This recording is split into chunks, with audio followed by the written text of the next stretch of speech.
Setting foot in this place is not without its perils. In winter, ice can make the aisles between the sharp concrete blocks slippery, even more so because the paths go up and down.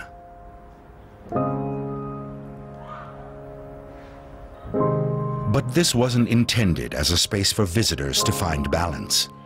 Here, they're supposed to be challenged. This location is a memorial, one which was only completed after 17 years of discussion in Germany. The memorial to the murdered Jews of Europe is dedicated to the victims of the Nazi Holocaust.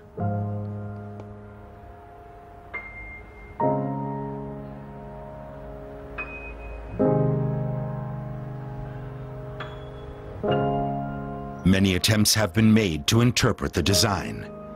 Some say the slabs recall Jewish gravestones, and that the color gray symbolizes the ashes of Jews whose bodies were burned by the Nazis. But architect Peter Eisenman refuses to offer any interpretation. He describes the memorial as a place of no meaning.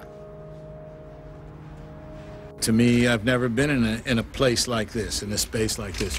That's what's important. Because there was nothing really like the Holocaust, so there's nothing really like this. If there's any relationship between the Holocaust and this, it's that. Eisenman has said he wants visitors to experience the monument in their own way, by walking through it and by climbing on top of it. And many people do just that.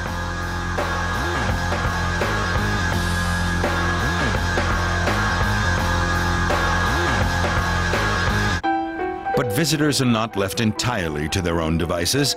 2 security guards make sure visitors do not climb on the slabs. Unfortunately, the goal that Peter Eisenman had in mind was for everything here to be open. He had no objection to people jumping on the stones or running around. But that's not what the people in charge of the memorial want.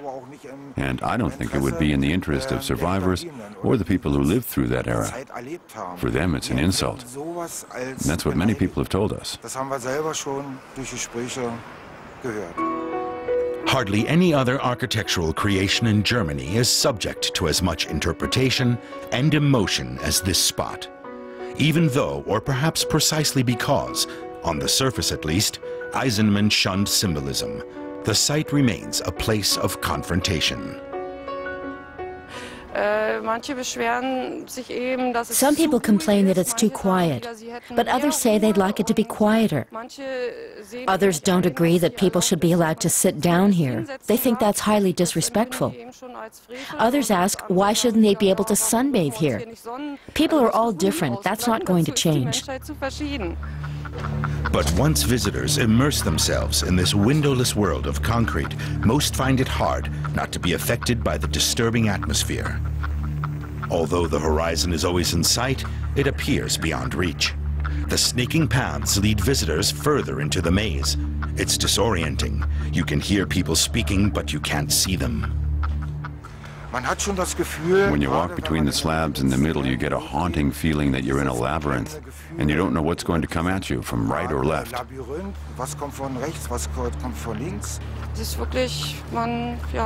You don't hear the noise of the big city. People disappear around the corner, and you never see them again. Or they walk by you at the next intersection. You never quite know what's happening around you. Most visitors are relieved to find their way out and leave the Holocaust monument behind them. That may be just the response the architect was aiming for.